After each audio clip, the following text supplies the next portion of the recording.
So about 2 months ago, I made these videos.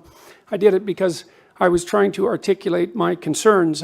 Now, what happened as a consequence of making these videos was really quite unexpected to me. There's been 140 print articles published about this, whatever this is, in the last 2 months, and then dozens and dozens of YouTube videos and television interviews and radio interviews and demonstrations. Millions of people have been tuning into this online.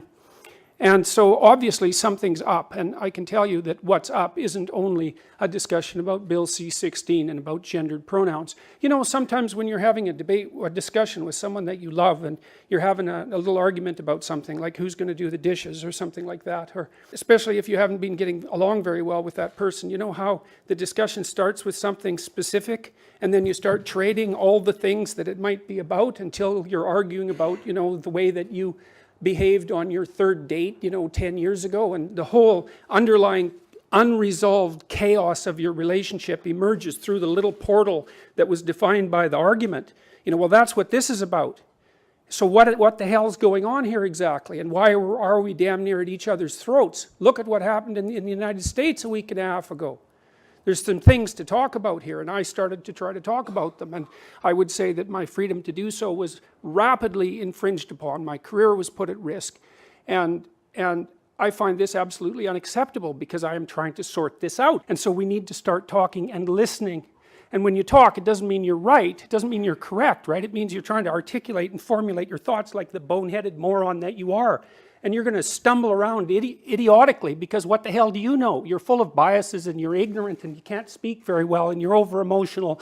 And you know, you've got just problems that you can hardly even imagine that are interfering with your ability to state something clear. And so what you do is you do your best to say what you mean, and then you listen to other people tell you why you're a blithering idiot, and hopefully you can correct yourself to some degree as a consequence of listening to them. And you see, that's what free speech is about. It isn't just that people can organize themselves and their societies by thinking. You can't do that because there's only one of you. What you have to do is you have to articulate your thoughts in a public forum so that other people can attack you, and hopefully in a corrective manner. And then you want to, you know, step back a little bit and think, okay, well, you know, I was a little arrogant there and I was a little over emotional there and I didn't get that quite right, and maybe I'm outright biased on that front. And you want to correct what you say, because then you correct how you are, and then you correct how you act in life, and then you correct your society. And to the degree that we limit freedom of expression, we put all of that at risk. And that's partly why I don't believe that freedom of speech is just another value. I think that's preposterous. I think that if you claim that, then you know nothing about Western civilization and history. Freedom of speech is not just another principle. It's the mechanism by which we keep our psyches and our societies organized, and we have to be unbelievably careful about infringing upon that, because we're infringing upon the process by which we keep chaos and order balanced. Well, what is this all about? I can list you some of the things that it's about. It's about inclusion versus bigotry and prejudice, right? It's about the left wing versus the right wing. It's about who's free to choose their language and what elements of respect that you're due to people who are different than you, say with regards to pronoun use or chosen names. It's about whether the subjective or the objective is going to take precedence, because implicit in Bill C-16, and I'm telling you, there's an assault on the idea of objectivity itself, an assault on the idea of biology itself.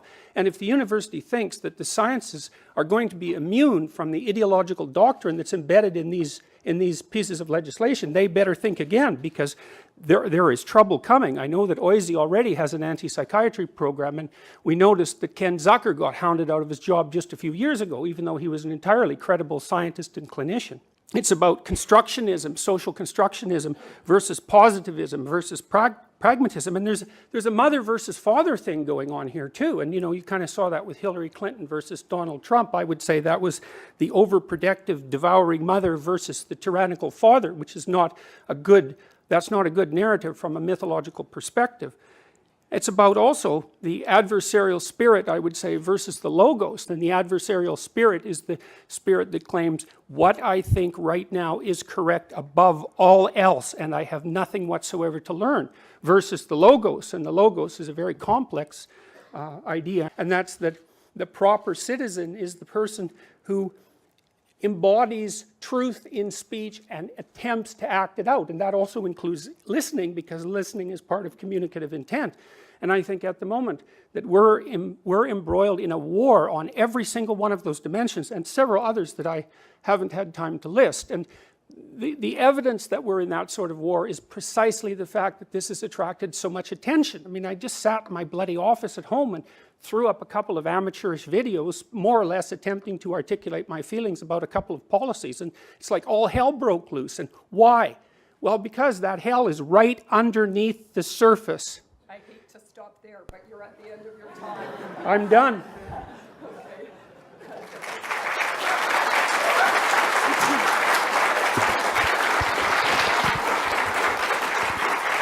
There have been some profound misunderstandings circulating about the law, and I'm here today as a lawyer, as a law professor, as a civil libertarian, as an expert in equality rights and freedom of expression to try to correct those misunderstandings. So let's start with Bill C-16, which passed third reading yesterday in the House. It's the proposed federal legislation that does three things. First, it adds gender identity and expression to the Canadian Human Rights Code. Ontario has had these since 2002. The federal government here is simply playing catch-up. There is absolutely nothing unprecedented in this. Number two, Bill C-16 adds gender identity and gender expression to provisions in the criminal code that define an identifiable group for the purposes of advocating genocide, the public incitement of hatred, and the willful promotion of hatred. The Supreme Court of Canada has said there's a very clear definition. The threshold is violence. In fact, there has to be personal violence. It is an extremely high threshold. The court has said over and over again, and I quote, it is, quote, the unusually strong and deep felt emotions of vilification and detestation. The court has said it is not disdain, it is not dislike, it is not offense. Plus, something that's often lost, hate speech criminal charges cannot be laid without the approval of the Attorney General. Third, Bill C-16 adds gender identity and expression to the provisions of the criminal code that deal with sentencing for hate crimes. So now, evidence of hatred on the basis of gender identity and expression could be taken into account. This has no impact on pronouns, unless, of course, an accused was misusing pronouns while assaulting, sexually assaulting, or murdering someone. Now let's look at the Ontario Human Rights Code. It's not constitutional law, which limits government action. It's not criminal law, where the state prosecutes individuals and sends them to jail. It's a type of civil law where private individuals can sue one another. And the remedy is generally damages. Since 2012, the Ontario Human Rights Code has prohibited discrimination and harassment on the basis of gender identity and expression. It prevents discrimination and harassment against trans and gender non-binary individuals in employment, housing, and services. So what does this require in relation to pronouns?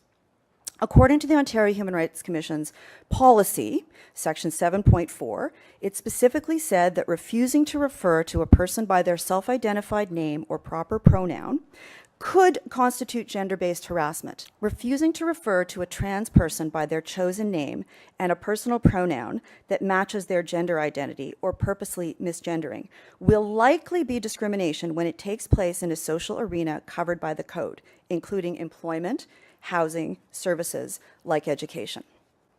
What about gender-neutral pronouns? Well, the Commission has said the Ontario Human Rights Code does not require any particular gender-neutral pronoun. If in doubt, ask the person how they wish to be addressed. Use they if you don't know, or simply use their chosen name.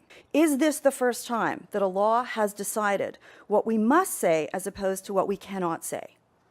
No, not at all, not even close.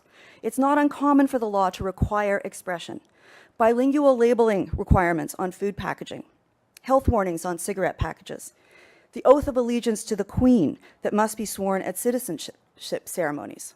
Does the requirement to not misgender the pronouns violate freedom of expression under Section 2B of the Canadian Charter of Rights and Freedoms?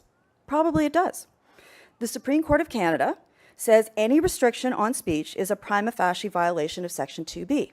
There's this whole other section in the Charter called Section 1, which says that all rights and freedoms are subject to reasonable limits as are demonstrably justifiable in a free and democratic society. why it all matters is because people matter. And I worry that we've moved into a place now, a kind of not only a post-truth politics, but a kind of post-empathy politics. How bloody hard is it to simply treat these people with respect and dignity? Because all this is about, all human rights are about, is respect and dignity. And if you could throw in a little kindness on the top, that would be even better.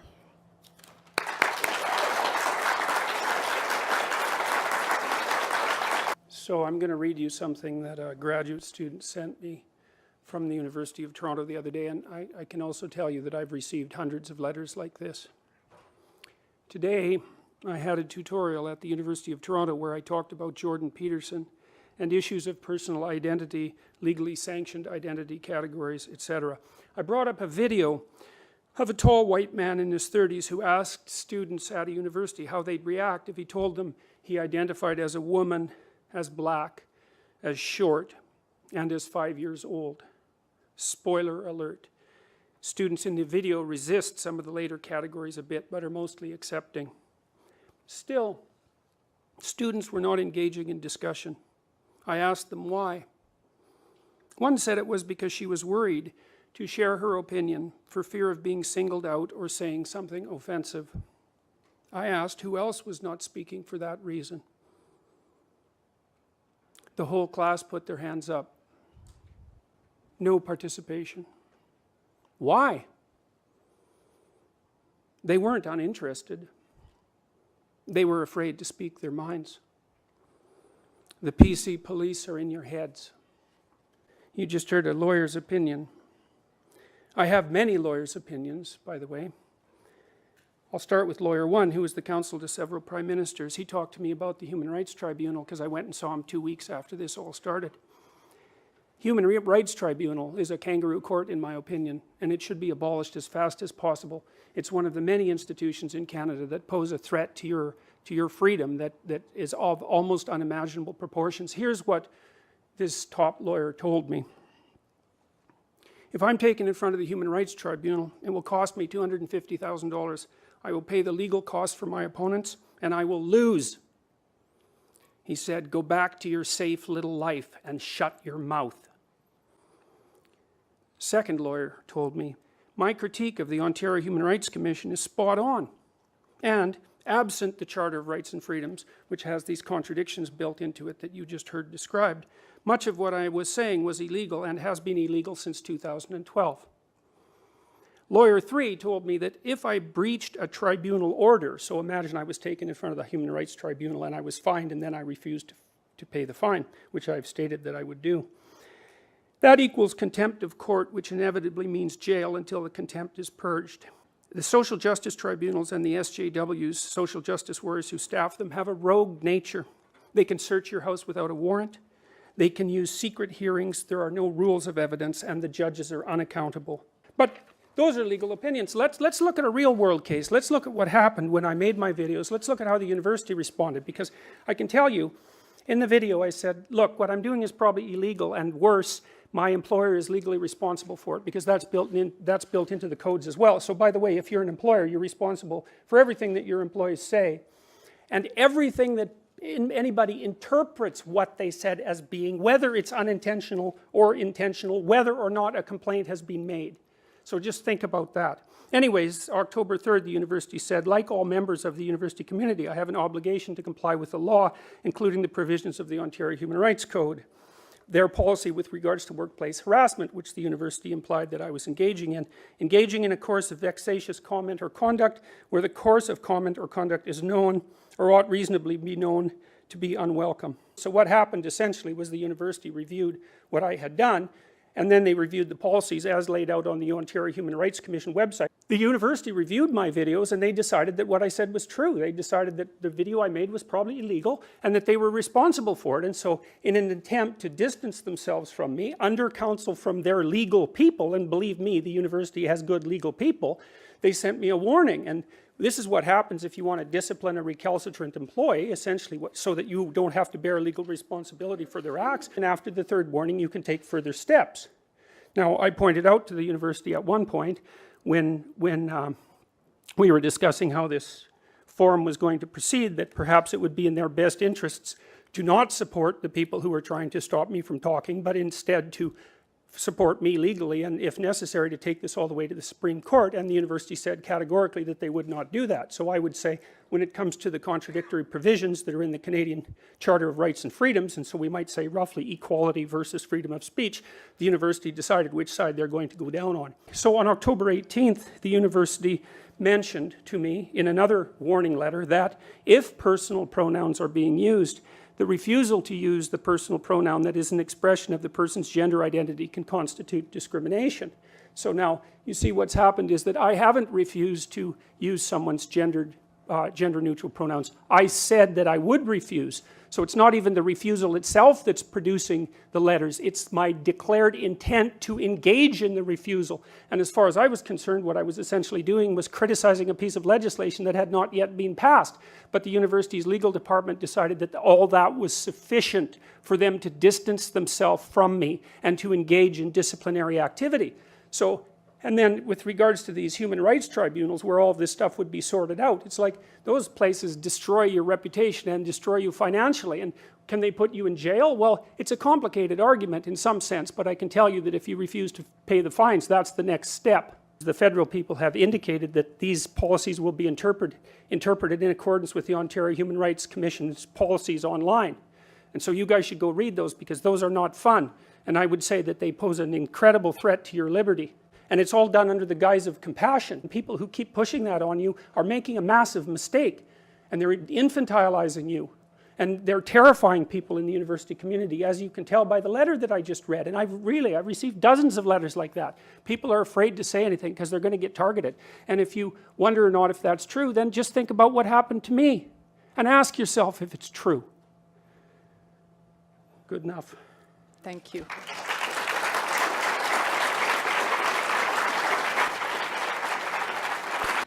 As a Trinity College and OISE alumnus, I'm typically delighted to return to the University of Toronto. Today is different. To make sense of what it means to be here today, I've found myself going back frequently to the 1989 debate at Western on the subject of race and IQ between Philip Rushton and David Suzuki. To borrow David Suzuki's opening words on that day, quote, "I do not want to be here. I do not want to dignify this man and his ideas in public debate," end quote. There was, in 1989 at Western, as now, an extraordinary media frenzy concerning the apparent threat to academic freedom posed by the mere possibility that academic freedom is not an absolute guarantee, that as scholars, our relationship with knowledge and with the public trust is tempered by responsibilities and limitations. Of crucial import to my argument today is that this is a relationship structured not on juridical grounds. This is not about the law, but on ethical grounds. The very real effects of the knowledge claims that we make as scholars require that our claims be subjected to rigorous critical scrutiny. And there is no set of knowledge claims more important to subject to critical scrutiny than statements that appear to perpetuate and to incite already existing forms of hatred, violence, and prejudice toward members of minority groups. We need to identify and address the claims made in the recent public works of Jordan Peterson, claims about trans people, claims about the validity of gender identity, claims about the proper use of pronouns, and claims about academic freedom rights. And let's be clear, we have a unique difficulty here today in subjecting these claims to scholarly scrutiny.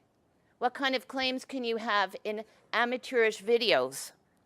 The recent public works of Jordan Peterson provide a fabulous case study of the cultural production of true believers, the cultural production of ignorance in an age of reactionary populism. So let's take a look at how consequential and studied ignorance works in relation to gender. Here are the major claims of Dr. Peterson's recent public works, specifically the first of 3 lectures concerning Bill C-16. And I will quote directly here from my lecture transcript. Bill C-16 scares me, lectures Dr. Peterson. The Ontario Human Rights Commission is a particularly pathological organization. Social justice warrior types are overrepresented, and I can't help but think it's because our current premier is a lesbian. And the LGBT community has become extraordinarily good at organizing themselves and has a fairly pronounced and very, very sophisticated radical fringe. Gender identity and gender expression are not valid ideas. They're not true. There's no evidence for it. I don't know what the options are if you don't identify as a man or a woman. There's an idea that there's a gender spectrum. I think it's an ill-informed opinion, end quote. Rather than to address himself to the scientific evidence concerning gender identity and expression, and by adopting rhetorical strategies more common to BreitbartNews.com than a university professor's lecture, Dr. Peterson goes on to discredit the very constructs on political grounds instead of on grounds provided by scholarly evidence, that these constructs are, in no particular order, leftist, radical, and politically correct. On the subject of pronouns and gender expression, Dr. Peterson is emphatic that, quote, I don't recognize another person's right to determine what pronouns I use to address them. I won't do it. For the vast majority of people, he goes on to say, gender identity and sexual orientation, and I guess he means sex, are the same thing, end quote.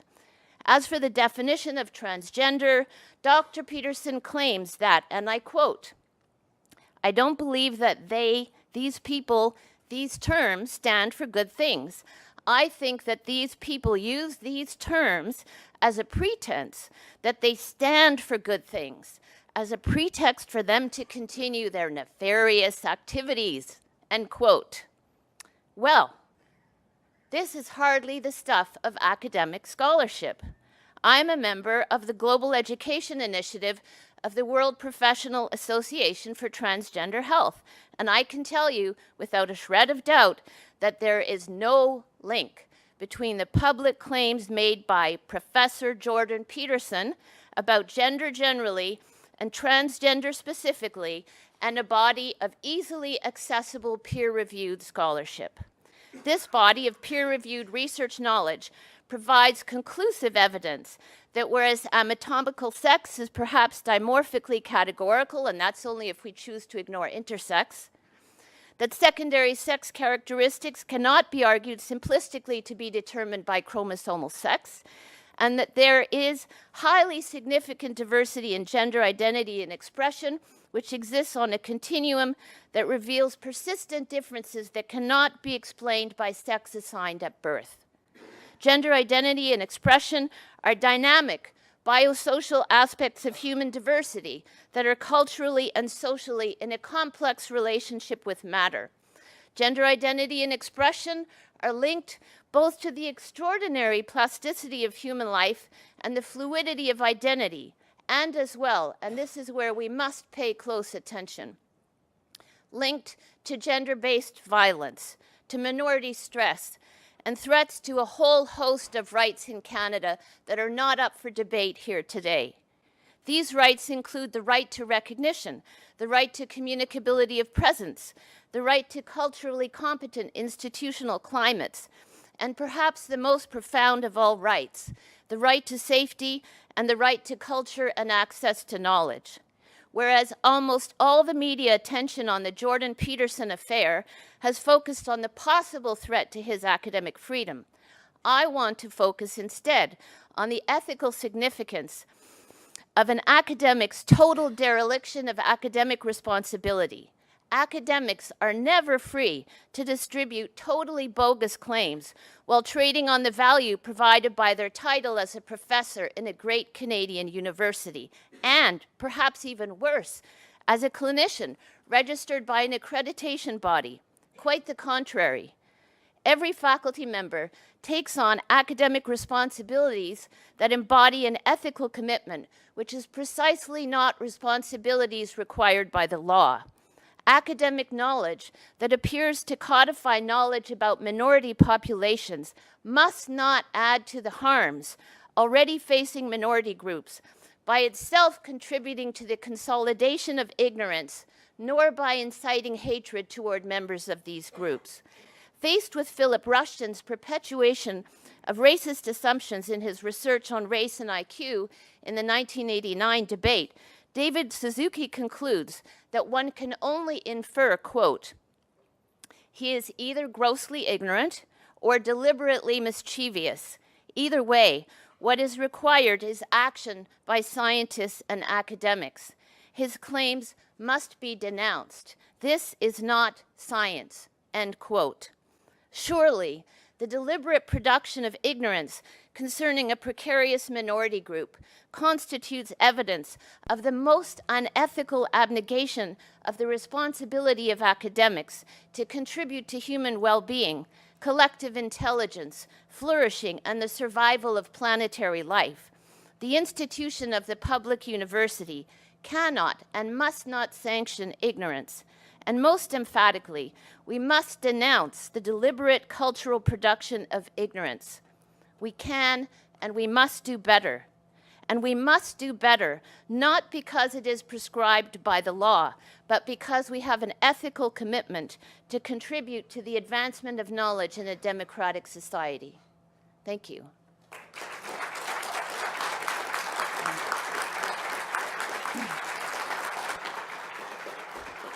In law, we tend to distinguish between the law as it is and the law as we would like it to be. And the experts you cited seem to be critical of the law as it is, along with you. But does Professor Kosman's outlining of some of the elements of C16 in particular, does that give you any comfort? Does it allay any of your concerns that it really focuses on the advocacy of genocide or the commission of hate crimes, and that those kinds of things are probably the sort of restrictions that most people in the room would think were reasonable restrictions? No, it doesn't give me any comfort. And the reason it doesn't give me any comfort is because, as far as I'm concerned, what this is actually about has already played itself out in my case, and I already explained that to you. I would say a legal doctrine is something like a virus, and it has a life. That's not what we think. If you let it go into a living system, it propagates and it has effects, and the effects are a consequence of the philosophy that's embedded inside the law.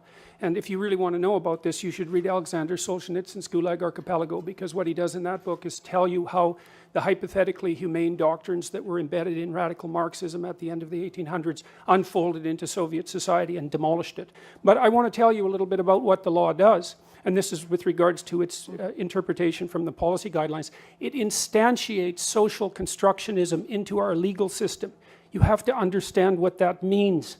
There's a huge debate about how human identity is upon what grounds human identity is predicated. Now, the radical social constructionists basically say that identity is nothing but a social construction, and that's in keeping with their philosophical doctrines, partly Marxist and partly postmodern. But that isn't, and that was what I was objecting to with regards to Bill C-16, because it insists, do you understand this? It makes this legal doctrine that biological sex, gender identity, gender expression, and sexual orientation vary independently. And they don't. Now, the reason they don't is because 98% of people, it's 99.7% of people, by the way, at least with regards to the most credible statistics, have a gender identity that's essentially identical with their biological sex. And almost everybody who is male and female by biological sex and gender identity dresses that way, and that's what gender expression essentially is. And then if you stack those three things on top of each other, they're basically isomorphic. You can add sexual orientation to that, and 98% of people are heterosexual. So the idea that those things vary independently is absolutely preposterous. But it's written into the law, and that has terrible consequences. You see, I don't know, for example, now, to what degree any discussion in universities of the biological differences between men and women are legal. And you think, oh, well, that's an exaggeration. It's like, well, I debated Nicholas Matt, I believe that was his name, a professor at the University of Toronto on TVO's The Agenda, and he said right out for everyone to hear that the scientific consensus is that there's no biological differences between men and women. And I've received letters from people who've told me that now the social justice activist types are complaining about the fact that the biologists assign biological sex to animals because it's only a social construct that we're projecting onto their being. And you know, we just heard that the chromosomal level of analysis is complex. It's not that complex. What we have is a bimodal distribution with a tiny number of exceptions, and that, by the way, is not a spectrum.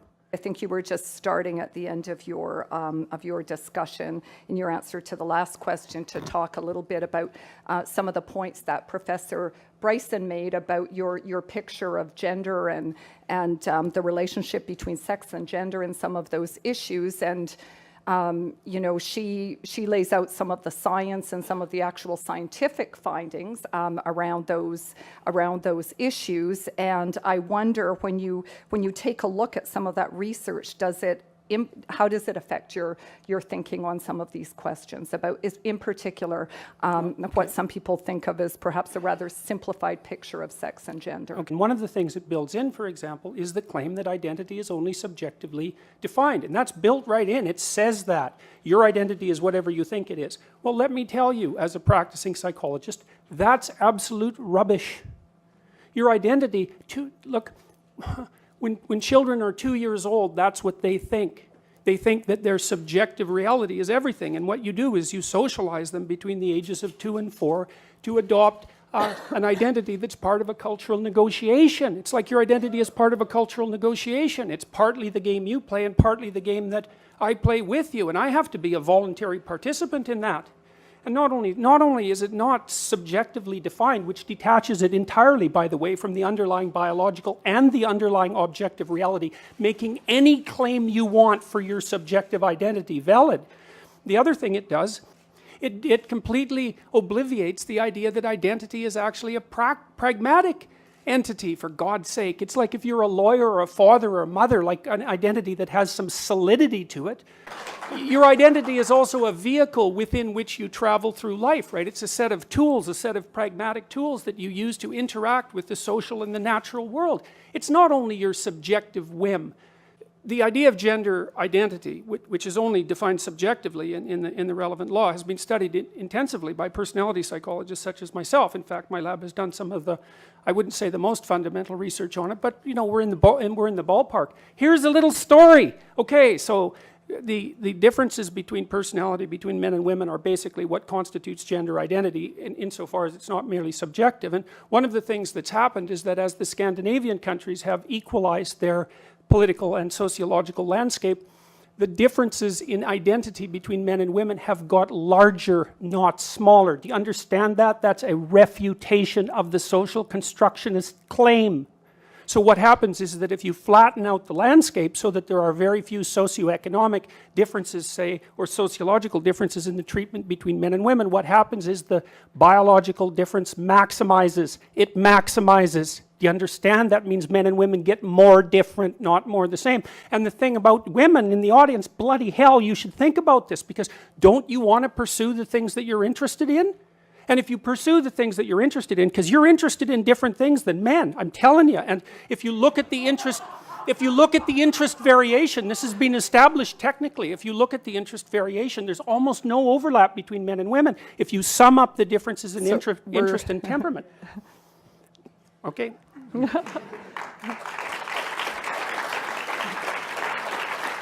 You know, what does some of the evidence, what are sort of the objective realities in this situation that we might hold on to? Science about causality, about, in essence, sex being linked and producing gender, requires us to move outside of the current realm. All that we have in this realm is quasi-experimentation. We can't actually do studies where we manipulate the chromosomal or the hormonal environment. And so since we can't remove sexism and misogyny from the production of gender, we can't actually reach conclusions about what we take to be gender differences. Thank Point you. 2, pronouns. Let's put pronouns in some kind of context. And I think it's really helpful in going back to what Justice Minister Wilson-Raybould said yesterday following the passing of C-16, and I'll quote, It's our collective responsibility to recognize and reduce the vulnerability of transgender diverse persons to discrimination, hate crimes, and hate propaganda. And a lot of what we've been hearing here is hate propaganda. So what I want to say about pronouns is that we have to get beyond this simplistic discussion, which is either about grammatical infelicity, singular, plural, or that we should be nice to people. We actually have to deal with our responsibility in creating institutional climates that take very seriously the goal of reducing inequality. That has always been the fundamental goal of education. So at the University of British Columbia, the Trans, Two-Spirit, and Gender Diversity Task Force is looking at everything in the context of what Greta Bauer and her amazing colleagues at TransPulse call institutional and informational erasure. We're looking at housing, student health. How are trans and gender diverse students going to go to student health and get care that is both medically and culturally competent? How should we be organizing student information systems so that people can tell us their names and their pronouns? This is a technical challenge only, and we have to rise to the challenge. Professor Peterson, let's start with you. So this question says, you present your issue with Bill C-16 to be that the infringement of freedom of expression regarding gender pronouns is a problem. Do you hold the same stance with other discriminatory language in the Human Rights Code, such as being able to use racist terms with regard to students? And if you believe that one of these things is a violation but not the other one, why? I'm not sure I read that out all that well, but you get the idea. Okay, well, first of all, I don't think that these issues are the same. I don't think they're the same at all. I mean, I've been thinking about the pronoun thing, you know, because one of the things that people, it put me back on my heels for a while, because the claim was basically, well, it's something like, why doesn't the mean professor just play nice and respect people by using their pronouns? And it took me like 3 weeks to unpack that, because who gets questioned about pronoun use? I don't know why the hell I use the pronouns I use. I use them because they're part of the language. I use he and she because that's what everyone uses. And so then I had to think about, well, why do we in fact use pronouns? And we use them in part for the same reason that we use other categories, and that's to simplify the world for functional purposes, roughly speaking. But then I was thinking, well, is the use of he and she a mark of respect? And the answer to that is, well, no, it's not a mark of respect. It can't be a mark of respect. What you call 4 billion people can't be a mark of respect, right? It's a mark of basic categorization. And so then the claim comes up, well, if someone wants you to use a particular pronoun, then you're disrespecting them if you don't. It's like, okay, let's think that through a bit. Well, that assumes that when I'm using he or she for people in normal parlance, that I'm actually indicating my respect for them. And that's not true. It's like, if I don't know you, I classify you generically, and basically I classify you in terms of how you present yourself publicly. I suppose that's your gender expression. And then I nail you with whatever pronoun seems to fit. It has nothing to do with respect. And besides that, you bloody well don't get to demand my respect. Why should you? You know, I mean, it's not like I respect everyone. That's a foolish thing to do. You respect people who are respectable. You know, you make value distinctions between people, and that doesn't mean you illegally discriminate against them. Those aren't the same thing.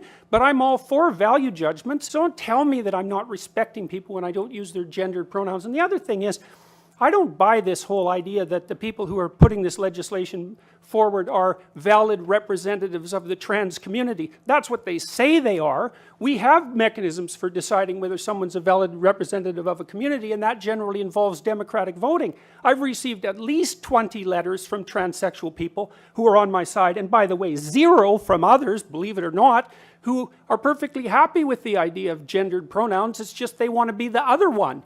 Now, you can have a discussion about that, and there's lots of things to be said about it, but the idea that this community that's coming out and demanding these rights is somehow representative of this homogenous oppressed minority, I think is rubbish. For this question, I'm going to ask both Professor Kosman and Professor Bryson to comment on it. So one of the objectives of the transgender and queer rights movement is to enter into public conscience in a way. And this person asks, this can only occur through public conversation. Do you worry that it may not be possible to have thoughtful discussion if there is government restriction about this kind of speech? And do you worry that it would skew discussion in one direction or another? So perhaps Professor Kosman first, and then Professor Bryson. I think that there is an important way to have public discussions around a whole range of issues. I would welcome a discussion on the role of hate speech provisions. I would welcome a discussion around the role of hate speech and its desirability, about whether the Supreme Court of Canada is right or not right in upholding its constitutionality. But I would like to have that debate with someone who is knowledgeable about the law.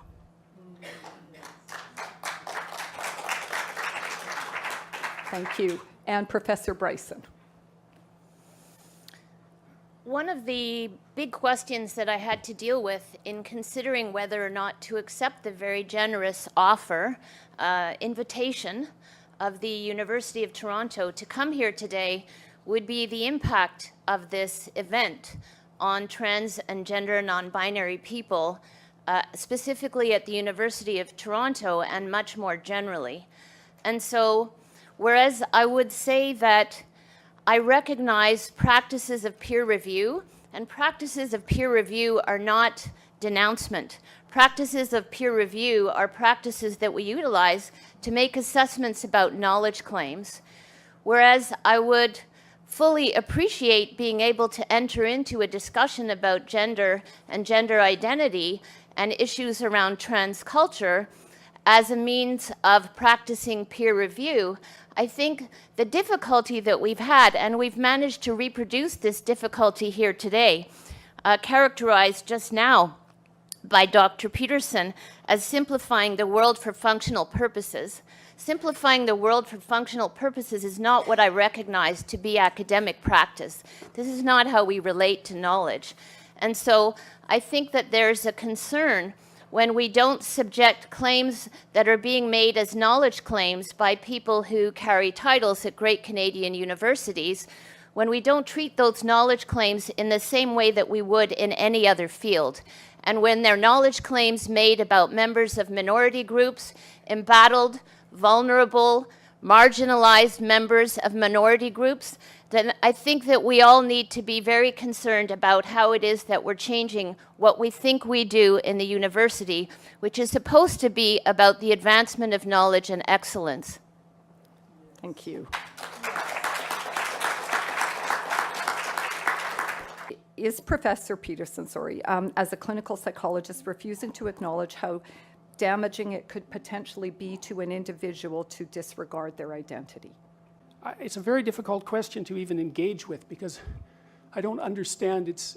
It makes things so simple that you can't discuss them properly. All I do in my clinical practice, and I have about 20,000 hours of experience in my clinical practice, and I've dealt with all sorts of people, far more variation in people than the typical person ever encounters, and I think I've done it at least reasonably competently.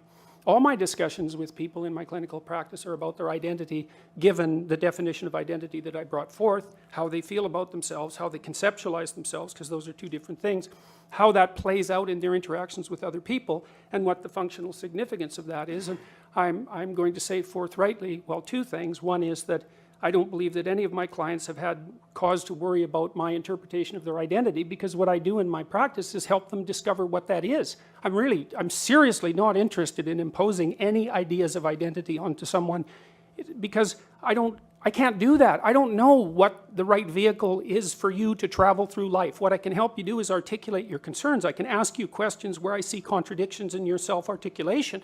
I can help you make plans for the future. And I've helped thousands and thousands and thousands of people, by the way, make plans for the future with the stuff that I do online. And so I'm helping people build a genuine identity.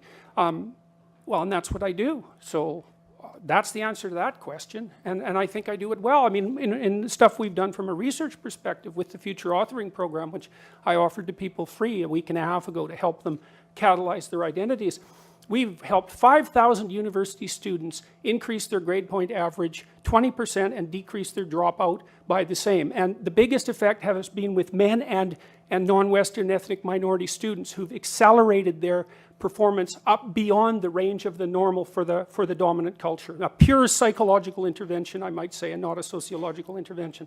So I'm perfectly willing to stack my record on identity formulation up against anyone's. And I should also point out that I think where I'm most vulnerable in this entire debate, and I expect this will happen, I know there's already been noise about it on the Ontario Psychological Association website, I think they'll probably come after my clinical license. So that'd be my guess. So I think we might be straying a little away from Yeah, the question now, so just thank you. no, we're not, because that question involved my clinical practice. I'm not straying a bit. That involved my clinical practice, and there was a reason that the question was posed. So I'm not straying. Thank you. Why do you feel that someone's personal gender identity and pronouns infringes your free speech? Can one not also argue, based on your interpretation, that professors can use racial slurs in their classroom and that the inability to do so would violate their freedom of speech? Well, that's pretty much the same question, I think. I think that we're crossing a dangerous line, and the line is the requirement that's being put upon people by government agencies with the full force of the law behind them to decide what language categories you're going to use. When I opened this debate, this forum, I tried to explain what this is about, and I couldn't explain everything that it's about because it's about too many things. But one of the things it's about is ideology and the distinction between the left and the right. And let's say, now, I truly believe that these made-up pronouns, of which there are many, dozens in fact, and there's no consensus on them. I was just going to ask if you could go back to the point about the analogy between the racial slur and the I don't think there's any use. analogy at all. But I that's think what the difference people wanna between, hear you I'm on. talking about compelled speech. There's a difference between saying that there's something you can't say and saying that there are things that you have to say.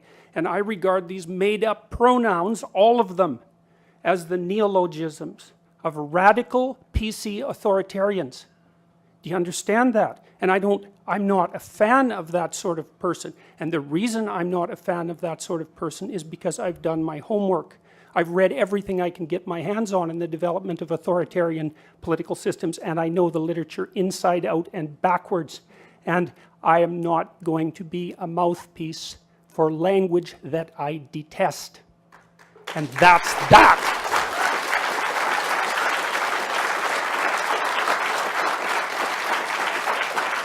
But from your perspective as someone who's also had a senior leadership role, as well as being an expert in the area, do you have any thoughts or guidance about what universities can do to ensure that we're moving things forward in a helpful, inclusive way? Let's talk about apologies. So this week we heard from Justin Trudeau's government about the apology that will be made to LGBTQ Canadians concerning the extraordinarily violent impacts of discriminatory activities that were also research activities happening at Canadian universities and elsewhere to locate and to fire LGBT Canadians from the public service and from the RCMP. And let's pay attention to some of the details of that situation. You can Google the fruit machine, an incredibly bogus apparatus that was created, let's say not coincidentally, by a psychologist at Carleton University, Dr. Wake, who was the chair of the psychology department, intended only to identify supposed homosexuals who then would be fired from government service and from the RCMP. If we fast forward to the fairly recent past, we could look at CAMH making an apology for the incredibly damaging work carried out by Zucker in his bogus conversion therapy based entirely on these ideas about sex-producing gender constancy, which then in the case of gender-diverse young people could be cured by means of conversion therapy. CAMH had to apologize to the Canadian public and to Ontarians for the harms carried out by Dr. Zucker. And so I think that we might need to think about two things at the University of Toronto. And one would be an apology for any damages to the right to safety and the right to humanity on the part of trans and gender diverse people at the university and in the great city of Toronto more generally. And then, of course, the University of Toronto also, and perhaps it already is, and I'm sure you know more about this than I do, could implement the kind of wide-ranging program to think very carefully about how in an intelligent way to accommodate gender diversity and trans people in this wonderful, great Canadian university that is the University of Toronto. Thank you.